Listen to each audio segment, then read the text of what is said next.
Welcome, fisher folk, and have I got a story for y'all today. But first, let's talk about where we are. It is December 16th, I think, somewhere around there, mid-December. So winter steelhead season is starting to get rolling in earnest. I wouldn't say we're all the way there yet, but getting close, and the river is in prime condition today. And it's moderately warm, probably the upper 40s. So warm is good for winter steelhead, in my opinion. Just gets the metabolism's up a little bit more active. So wasn't able to get started until relatively late, and that will be my story for the day. But let's hit the water. The last time y'all saw me in this spot, the river was a couple feet higher than it is now, so everything was running much faster, and I wasn't too worried about fishing out in the middle. But now it's slowed down a lot out there, and you can effectively swing a lot more water. That's one of the things about winter steelheading, is that oftentimes the conditions are going to be at least a little bit different every single time you go, just because it rains some or not every week, and the temperature affects the water level, and the clarity changes, and just conditions aren't stable. So it makes it an interesting challenge. Just wrapping up in our first run here. Wind is kicking up a little bit. Probably gonna swap flies. A lot of times I'll just stick with them, but a lot of times I'll swap after every run and if it's not working. But you guys can see pink, black, purple. That's what we did on this run. So maybe go to red and orange. It's probably my favorite color combo. See you guys in the next water. All right, it's time for today's story / life update, as promised.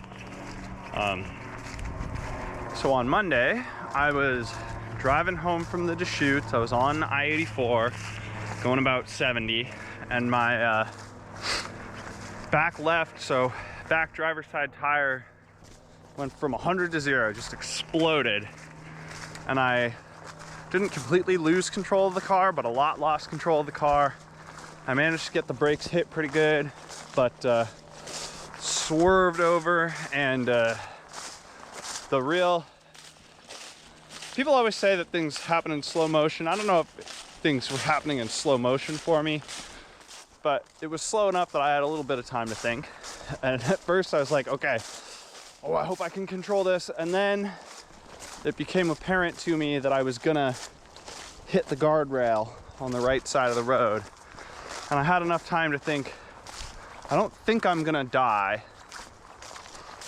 but if I do go through the guardrail and all the way off the road, I'm not sure what's gonna happen. And then I slam into the guardrail, probably still going 40 or 50. I don't know, it happened fast. I wasn't looking at the speedometer.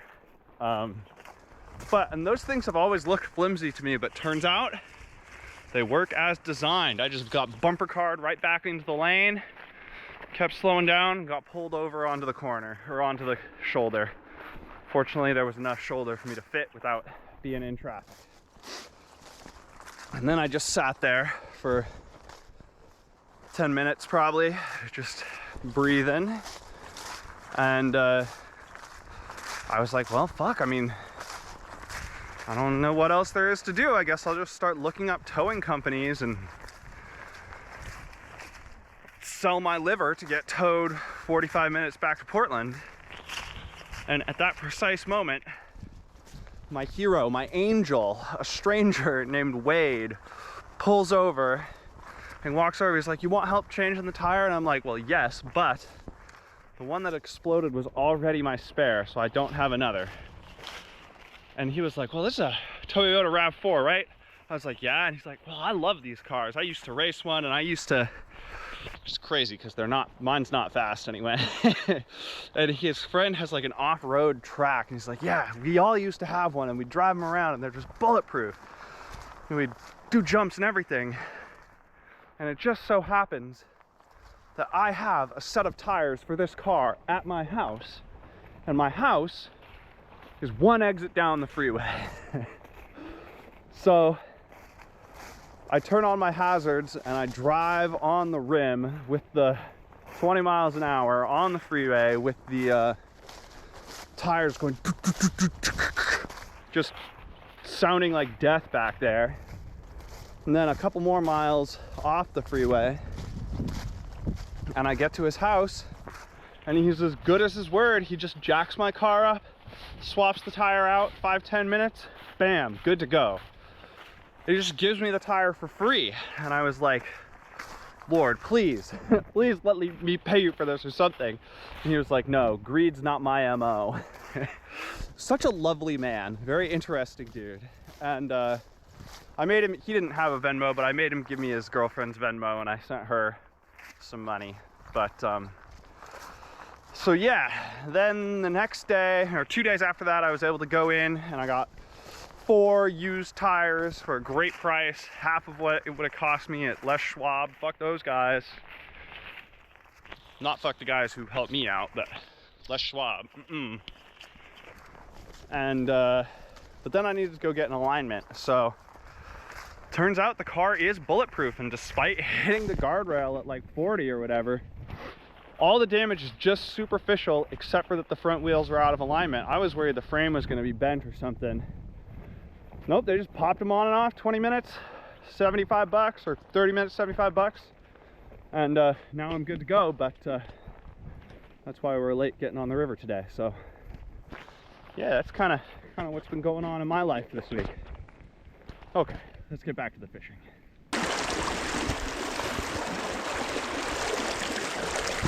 All right, in our new run, fished down a good chunk of it already, and we have swapped over to some orange and red. My it's looking a little bit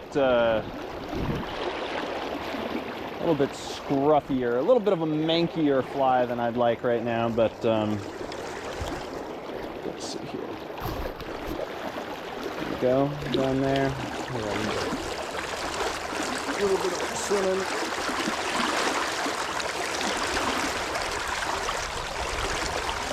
But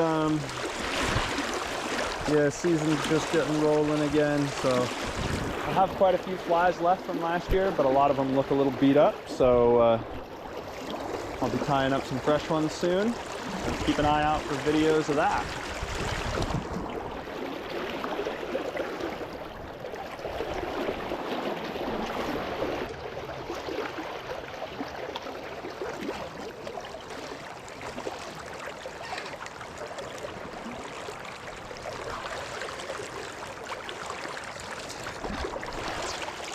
Now we're really bombing a few casts out here.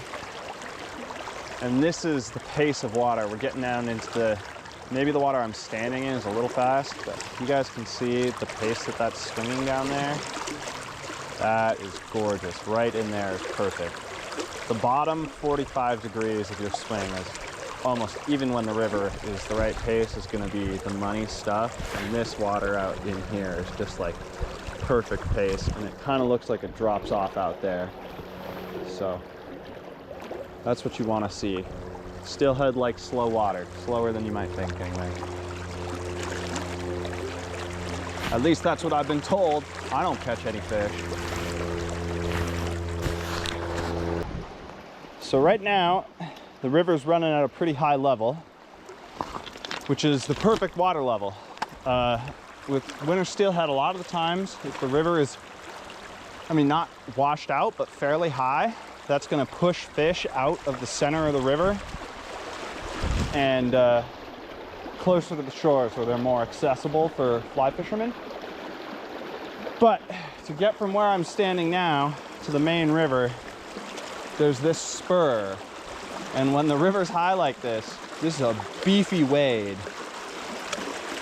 And I would say As far as I know, I'm the only person who does this wade at this level.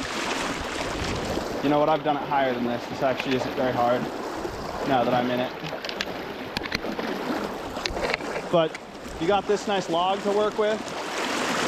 And what I like to do, get out to the log, and then wading 101, I've said this before, it's good, like, I want to get out about there, and there's a ledge right here that I don't want to fall into. So it's good to start up above. On one bank, you're going to start upstream of where you want to get out, and then you can wade diagonally down. So I wade out to this log, I'll grab on, and then, not to toot my own horn too much, but you got to be pretty strong to walk up against this much current. Ugh. And just for some context here, I'm 6'2". So, and then, I've never used my wading staff here before, but I have it, so just gonna lean on that, finish this wade across. Pretty simple, actually. I've done it higher than this, but if you're not confident, this is actually one that you really shouldn't do, because this pool down here, if you get swept off your feet, you can't stand in that. So you're gonna be shit out of luck real quick. Not that you wouldn't be able to swim, but with waders on, you might not be able to swim. So I've been thinking a lot about how I want to film videos in the winter, especially, well, so here's the reality of fishing, is that sometimes you don't catch anything. And then especially when you're fishing in the winter, and especially for winter steelhead, you spend most of your time not catching anything. So I have a dilemma of how am I going to make videos and interesting content all winter long. And like, for example, so I'm pretty new to winter steelheading. I would not claim to be an expert, but last year I went about 50 rod hours per winter steelhead. So that's some pretty monotonous videos. So I'm thinking that a lot of these videos are going to be kind of vloggy, maybe do some touring of the nature. I know some stuff about the plants around here. I've been here my whole life. I mean, not Portland, but the Pacific Northwest. But yeah, there's definitely going to be some content that doesn't involve catching any fish. So bear with me, and we're going to muddle through and try and figure out how to make it interesting. And that's a real challenge, because I get bored out here, man. Winter steelheading, when you're 5-10 days in, straight, no fish, because I average the fish every 50 hours. I went longer than that. So it is a mentally tough game. This water is awesome, though.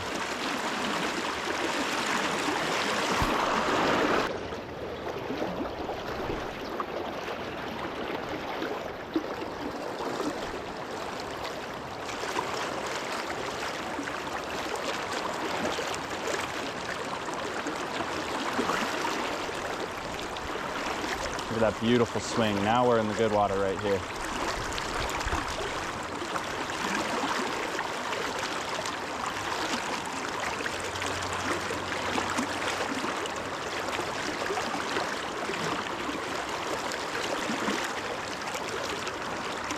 Good swing, 2 steps, 2 big boy steps.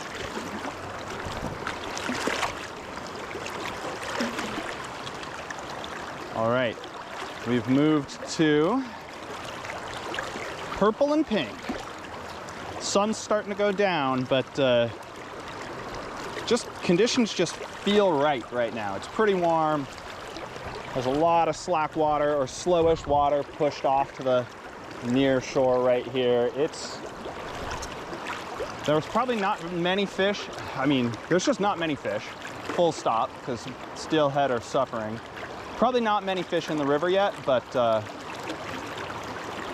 if there is one, we're primed for it right now.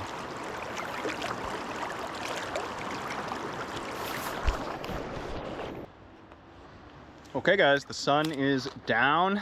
It's you know, dark comes on slow around here, but sunset was a couple minutes ago, so we are packing it in. No fish, which is what I expect no matter how good the conditions are, so no real surprises there, but just starting to get into that put your head down and work winter steelhead mindset, where the hours just flow over you without even noticing, hopefully, because when you're noticing, you're suffering.